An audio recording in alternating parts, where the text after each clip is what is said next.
ओम नमो भगवते वासुदेवाय। आइए सुनते हैं ब्रह्मा जी के द्वारा भगवान की स्तुति। श्री ब्रह्मा जी ने स्तुति की, प्रभो एकमात्र आप ही स्तुति करने योग्य हैं। मैं आपके चरणों में नमस्कार करता हूँ। आपका यह शरीर वर्षाकालीन मेष के समान श्यामल है। इस पर स्थित बिजली के समान शिलमिल झिलमिल करता हुआ पीतांबर शोभा पाता है। आपके गले में धुंधुची की माला, कानों में मकराकृत कुंडल तथा सिर पर मोर पंखों का मुकुट है। इस सब की वजह से आपके मुख पर अनोखी छटा छिटक रही है। वक्षस्थल पर लटकती हुई वनमाला और नन्ही सी हथेली पर दही भात का कौर, बगल में बेत और सींग तथा कमर की फेंट में आपकी पहचान बताने वाली बांसुरी शोभा पा रही है। आपके कमल से सुकोमल परम सुकुमार चरण और यह गोपाल बालक का सुमधुर वेश, मैं और कुछ नहीं जानता, बस मैं तो इन्हीं के चरणों पर निछावर हूं। स्वयं प्रकाश परमात्मन आपका यह श्री विग्रह भक्तजनों की लालसा अभिलाषा पूर्ण करने वाला है। यह आपकी चिन्मयी इच्छा का मूर्तिमान स्वरूप मुझ पर आपका साक्षात कृपा प्रसाद है। मुझे अनुग्रहित करने के लिए ही आपने इसे प्रकट किया है। कौन कहता है कि यह पंचभूतों की रचना है? प्रभो यह तो अप्राकृत शुद्ध सत्वमय है। मैं या और कोई समाधि लगाकर भी आपके इस सच्चिदानंद विग्रह की महिमा नहीं जान सकता। फिर आत्म आनंदभव स्वरूप साक्षात आपकी ही महिमा को तो कोई एकाग्रता से भी कैसे जान सकता है? प्रभो जो लोग ज्ञान के लिए प्रयत्न न करके अपने स्थान में ही स्थित रहकर केवल सत्संग करते हैं और आपके प्रेमी संत पुरुषों के द्वारा गाई हुई आपकी लीला कथा जो उन लोगों के पास रहने से अपने आप सुनने को मिलती है, शरीर वाणी या मन से विनयावनत होकर सेवन करते हैं, यहाँ तक कि उसे ही अपना जीवन बना लेते हैं, उसके बिना जी नहीं सकते। प्रभो यद्यपि आप पर त्रिलोकी में कोई भी कभी विजय प्राप्त नहीं कर सकता, फिर भी वे आप पर विजय प्राप्त कर लेते हैं। आप उनके प्रेम के अधीन हो जाते हैं। भगवान आपकी भक्ति सब प्रकार के कल्याण का मूल स्रोत उद्गम है। जो लोग उसे छोड़कर केवल ज्ञान की प्राप्ति के लिए श्रम उठाते और दुख भोगते हैं, उनको बस क्लेश ही क्लेश हाथ लगता है और कुछ नहीं। जैसे जैसे थोती मूसी कूटने वाले को केवल श्रम ही मिलता है, चावल नहीं। हे अच्युत, हे अनंत, इस लोक में पहले भी बहुत से योगी हो गए हैं। जब उन्हें योग आदि के द्वारा आपकी प्राप्ति न हुई, तब उन्होंने अपने लौकिक और वैदिक समस्त कर्म आपके चरणों में समर्पित कर दिए। उन समर्पित कर्मों से तथा आपकी लीला कथा से उन्हें आपकी भक्ति प्राप्त हुई। उस भक्ति से ही आपके स्वरूप का ज्ञान प्राप्त करके उन्होंने बड़ी सुगमता से आपके परम पद की प्राप्ति कर ली। हे अनंत, आपके सगुण निर्गुण दोनों स्वरूपों का ज्ञान कठिन होने पर भी निर्गुण स्वरूप की महिमा इंद्रियों का प्रत्याहार करके शुद्ध अंतःकरण से जानी जा सकती है। जानने की प्रक्रिया यह है कि विशेष आकार के परित्याग पूर्वक आत्माकार अंतःकरण का साक्षात्कार किया जाए। यह आत्मकर्ता घटपटादि रूप के समान ज्ञेय नहीं है, प्रत्युत आवरण का भंग मात्र है। यह साक्षात्कार, यह भ्रम है। मैं भ्रम को जानता हूं, इस प्रकार नहीं, किंतु स्वयं प्रकाश रूप से ही होता है। परंतु भगवान, जिन समर्थ पुरुषों ने अनेक जन्मों तक परिश्रम करके पृथ्वी का एक एक परमाणु, आकाश के हिमकण, ओस की बूंदे तथा उसमें चमकने वाले नक्षत्र एवं तारा तक को गिन डाला है, उनमें भी भला ऐसा कौन हो सकता है जो आपके सगुण स्वरूप के अनंत गुणों को गिन सके? प्रभो आप केवल संसार के कल्याण के लिए ही अवतीर्ण हुए हैं। सो भगवान, आपकी महिमा का ज्ञान तो बड़ा ही कठिन है। इसलिए जो पुरुष क्षण क्षण पर बड़ी उत्सुकता से आपकी कृपा का ही भांति भांति अनुभव करता रहता है और प्रारब्ध के अनुसार जो कुछ सुख या दुख प्राप्त होता है उसे निर्विकार मन से भोग लेता है, एवं जो प्रेम पूर्ण हृदय, गदगद वाणी और पुलकित शरीर से अपने को आपके चरणों में समर्पित करता रहता है, इस प्रकार जीवन व्यतीत करने वाला पुरुष ठीक वैसे ही आपके परम पद का अधिकारी हो जाता है जैसे अपने पिता की संपत्ति का पुत्र। प्रभो, मेरी कुटिलता तो देखिए। आप अनंत आदि पुरुष परमात्मा हैं और मेरे जैसे बड़े बड़े मायावी भी आपकी माया के चक्र में हैं। फिर भी मैंने आप पर अपनी माया फैलाकर अपना ऐश्वर्य देखना चाहा। प्रभो, मैं आपके सामने ही हूं। क्या क्या आग के सामने चिंगारी भी की भी कुछ गिनती है? भगवन, मैं रजोगुण से उत्पन्न हुआ हूं। आपके स्वरूप को मैं ठीक ठीक से नहीं जानता। इसी से अपने को आपसे अलग संसार का स्वामी माने बैठा था। मैं अजन्मा जगत करता हूं। इस मायाकृत मोह के वन में घने अंधकार में अंधा हो रहा था। इसलिए आप यह समझकर कि यह मेरे ही अधीन है, मेरा भृत्य है, इस पर कृपा करनी चाहिए। मेरा अपराध क्षमा कीजिए। मेरे स्वामी, प्रकृति, महतत्व, अहंकार, आकाश, वायु, अग्नि, जल और पृथ्वी रूप आवरणों से घिरा हुआ यह ब्रह्मांड ही मेरा शरीर है और आपके एक एक रोम के छिद्र में ऐसे ऐसे अगणित ब्रह्मांड उसी प्रकार उड़ते पड़ते रहते हैं जैसे झरोकों की जाली में से आने वाली सूर्य की किरणों में रज के छोटे छोटे परमाणु उड़ते हुए दिखाई पड़ते हैं। कहां अपने परिणाम से 3.5 हाथ के शरीर वाला अत्यंत शूद्र मैं और कहां आपकी अनंत महिमा। वृत्तियों को पकड़ने में न आने वाले परमात्मन जब बच्चा माता के पेट में रहता है तब अज्ञानवश अपने हाथ पैर पीटता है, परंतु क्या माता उसे अपराध समझती है या उसके लिए वह कोई अपराध होता है और नहीं है? इन शब्दों से कहीं जाने वाला कोई भी वस्तु ऐसी है क्या जो आपकी कोख के भीतर न हो? श्रुतियां कहती हैं कि जिस समय तीनों लोग प्रलयकालीन जल में लीन थे उस समय उस जल में स्थित श्री नारायण के नाभि कमल से ब्रह्मा का जन्म हुआ। श्रुतियां कहती हैं कि जिस समय तीनों लोग प्रलयकालीन जल में लीन थे उस समय उस जल में स्थित श्री नारायण के नाभि कमल से ब्रह्मा का जन्म हुआ। उनका यह कहना किसी प्रकार असत्य नहीं हो सकता। तब आप ही बतलाइए प्रभो, क्या मैं आपका पुत्र नहीं हूं? प्रभो, आप समस्त जीवों के आत्मा हैं, इसलिए आप नारायण, नार यानी जीव और अपन, अयन यानी आश्रय हैं। आप समस्त जगत के और जीवों के आधीश्वर हैं, इसलिए आप नारायण, नार यानी जीव और अयन प्रवर्तक हैं। आप समस्त लोकों के साक्षी हैं, इसलिए भी नारायण, नार यानी जीव और अयन जानने वाला है। नर से उत्पन्न होने वाले जल में निवास करने के कारण जिन्हें नारायण, नार यानी जल और अयन निवास स्थान कहा जाता है, वे भी आपके एक अंश ही हैं। वह अंश रूप से दिखना भी सत्य नहीं है, आपकी माया ही है। भगवान, यदि आपका वह विराट स्वरूप सचमुच उसी समय जल में ही था तो मैंने उसी समय उसे क्यों नहीं देखा, जबकि मैं कमलनाल के मार्ग से उसे 100 वर्ष तक जल में ढूंढता रहा।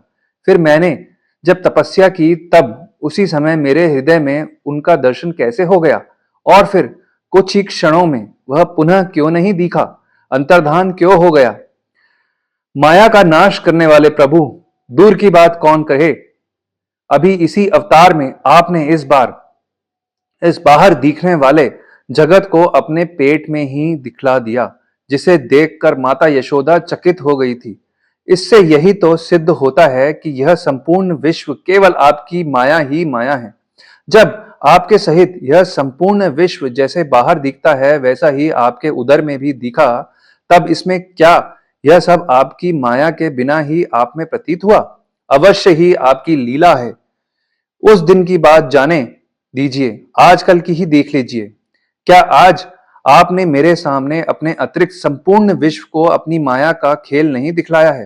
पहले आप अकेले थे, फिर संपूर्ण ग्वाल बाल बछड़े और छड़ी छीके भी आप ही हो गए। उसके बाद मैंने देखा कि आपके वे सब रूप चतुर्भुज हैं और मेरे सहित सब के सब तत्व उन्हीं की सेवा कर रहे हैं। आपने अलग अलग उतने ही ब्रह्मांडों का रूप भी धारण कर लिया था, परंतु अब आप केवल अपरिचित, अद्वितीय ब्रह्म रूप से ही शेष रह गए। प्रभु, जो लोग अज्ञानवश आपके स्वरूप को नहीं जानते। उन्हीं को आप प्रकृति में स्थित जीव के रूप में प्रतीत होते हैं और उन पर अपनी माया का पर्दा डालकर सृष्टि के समय मेरे यानी ब्रह्मा रूप से, पालन के समय अपने यानी विष्णु रूप से और संहार के समय रुद्र के रूप में प्रतीत होते हैं। प्रभु, आप सारे जगत के स्वामी और विधाता हैं। अजन्मा होने पर भी आप देवता, ऋषि, मनुष्य, पशु, पक्षी और जलचर आदि योनियों में अवतार ग्रहण करते हैं, इसलिए कि इन रूपों के द्वारा दुष्ट पुरुषों का घमंड तोड़ दें और सत्पुरुषों पर अनुग्रह करें। भगवान, आप अनंत परमात्मा और योगेश्वर हैं। जिस समय आप अपनी योग माया का विस्तार करके लीला करने लगते हैं, उस समय त्रिलोकी में ऐसा कौन है जो यह जान सके कि आपकी लीला कहां, किस लिए, कब और कितनी होती है। इसलिए यह संपूर्ण जगत स्वप्न के समान असत्य, अज्ञान रूप और दुख पर दुख देने वाला है। आप परमानंद, परम ज्ञान स्वरूप एवं अनंत हैं। यह माया से उत्पन्न एवं विलीन होने पर भी आप में आपकी सत्ता से सत्य के समान प्रतीत होता है। प्रभु, आप ही एकमात्र सत्य हैं, क्योंकि आप सब के आत्मा जो हैं, आप पुराण पुरुष होने के कारण समस्त जन्म आदि विकारों से रहित हैं। आप स्वयं प्रकाश हैं, इसलिए देश, काल और वस्तु जो परम प्रकाश है, किसी प्रकार आपको सीमित नहीं कर सकते। आप उनके भी आदि प्रकाशक हैं। आप अविनाशी होने के कारण नित्य हैं। आपका आनंद अखंडित है। आप में न तो किसी प्रकार का मल है और न अभाव। आप पूर्ण एक हैं। समस्त उपाधियों से मुक्त होने के कारण आप अमृत स्वरूप हैं। आपका यह ऐसा स्वरूप समस्त जीवों का ही अपना स्वरूप है। जो गुरु रूप सूर्य से तत्वज्ञान रूप दिव्य दृष्टि प्राप्त करके उससे आपको अपने स्वरूप के रूप में साक्षात्कार कर लेते हैं, वे इस झूठे संसार सागर को मानो पार कर जाते हैं। संसार सागर के झूठा होने के कारण इससे पार जाना भी अविचार दशा की दृष्टि से ही है। जो पुरुष परमात्मा को आत्मा के रूप में नहीं जानते, उन्हें उस अज्ञान के कारण ही इस नाम रूपात्मक निखिल प्रपंच की उत्पत्ति का भ्रम हो जाता है, किंतु ज्ञान होते ही इसका आत्यांतिक प्रलय हो जाता है। जैसे रस्सी में भ्रम के कारण ही सांप की प्रतीति होती है और भ्रम के निवृत्त होते ही उसकी निवृत्ति हो जाती है। संसार संबंधी बंधन और उससे मोक्ष, ये दोनों ही नाम अज्ञान से कल्पित हैं। वास्तव में अज्ञान के ही दो नाम हैं। ये सत्य और ज्ञान स्वरूप परमात्मा से भिन्न अस्तित्व नहीं रखते। जैसे सूर्य में दिन और रात का भेद नहीं है, वैसे ही विचार करने पर अखंड चित्त रूप केवल शुद्ध आत्म तत्व में न बंधन है और न तो मोक्ष। भगवान, कितने आश्चर्य की बात है कि आप है अपने आत्मा, पर लोग आपको पराया मानते हैं और शरीर आदि हैं पराये, किंतु उनको आत्मा मान बैठते हैं और इसके बाद आपको कहीं अलग ढूंढने लगते हैं। भला अज्ञानी जीवों का यह कितना बड़ा अज्ञान है। हे अनंत, आप तो सबके अंतःकरण में ही विराजमान हैं। इसलिए संत लोग आपके अतिरिक्त जो कुछ प्रतीत हो रहा है उसका परित्याग करते हुए अपने भीतर ही आपको ढूंढते हैं, क्योंकि यद्यपि रस्सी में सांप नहीं है, फिर भी उसे प्रतीयमान सांप को मिथ्या निश्चय किए बिना भला कोई सत्पुरुष सच्ची रस्सी को कैसे जान सकता है। अपने भक्तजनों के हृदय में स्वयं स्फुरित होने वाले भगवान, आपके ज्ञान का स्वरूप और महिमा ऐसी ही है, उससे अज्ञान कल्पित जगत का नाश हो जाता है। फिर भी जो पुरुष आपके युगल चरण कमलों का तनिक सा भी कृपा प्रसाद प्राप्त कर लेता है, उससे अनुग्रहित हो जाता है, वही आपकी सच्चिदानंदमयी महिमा का तत्व ज्ञान जान सकता है। दूसरा कोई भी ज्ञान वैराग्य आदि साधन रूप अपने प्रयत्न से बहुत काल तक कितना भी अनुसंधान करता रहे, वह आपकी महिमा का यथार्थ ज्ञान नहीं प्राप्त कर सकता। इसलिए भगवान, मुझे इस जन्म में, दूसरे जन्म में अथवा किसी पशु पक्षी आदि के जन्मों में भी ऐसा सौभाग्य प्राप्त हो कि मैं आपके दासों में से कोई एक दास हो जाऊं और फिर आपके चरण कमलों की सेवा करूं। मेरे स्वामी, जगत के बड़े बड़े यज्ञ सृष्टि के प्रारंभ से लेकर अब तक आपको पूर्णतः तृप्त न कर सके, परंतु आपने व्रज की गायों और ग्वालिनों के बछड़े एवं बालक बनकर उनके स्तनों का अमृत सा दूध बड़े उमंग से पिया है। वास्तव में उन्हीं का जीवन सफल है, वे ही अत्यंत धन्य हैं। अहो, नंद आदि व्रजवासी गोपों के धन्य भाग्य हैं। वास्तव में उनका अहो भाग्य है, क्योंकि परमानंद स्वरूप सनातन परिपूर्ण ब्रह्म आप उनके अपने सगे संबंधी और सुदृढ़ हैं। हे अच्युत, इन ब्रजवासियों के सौभाग्य की महिमा तो अलग रही। मन आदि 11 इंद्रियों के अधिष्ठात्र देवता के रूप में रहने वाले महादेव आदि हम लोग बड़े ही भाग्यवान हैं, क्योंकि इन ब्रजवासियों की मन आदि 11 इंद्रियों को प्याले बनाकर हम आपके चरण कमलों का अमृत से भी मीठा, मदिरा से मादक, मधुर मकरंद रस पान करते रहते हैं। जब उसका एक एक इंद्रिय से पान करने के हम धन्य धन्य हो रहे हैं, तब समस्त इंद्रियों से उसका केवल सेवन करने वाले व्रजवासियों की तो बात ही क्या है। प्रभो, इस भूमि के किसी वन में और विशेष करके गोकुल में किसी भी योनि में जन्म हो जाए, यही हमारे लिए सौभाग्य की बात होगी, क्योंकि यहाँ जन्म हो जाने पर आपके किसी न किसी प्रेमी के चरणों की धूलि अपने ऊपर पड़ ही जाएगी। प्रभो, आपके प्रेमी व्रजवासियों का संपूर्ण जीवन आपका ही जीवन है। आप ही उनके जीवन के एकमात्र सर्वस्व हैं, इसलिए उनके चरणों की धूलि मिलना, आपके ही चरणों की धूलि मिलना है। और आपके चरणों की धूलि को तो श्रुतियां भी अनादिकाल से अब तक ढूंढ रही। देवताओं के भी आराध्य देव प्रभो, इन व्रजवासियों को इनकी सेवा के बदले में आप क्या फल देंगे? संपूर्ण फलों के फल स्वरूप आपसे बढ़कर और कोई फल तो है ही नहीं।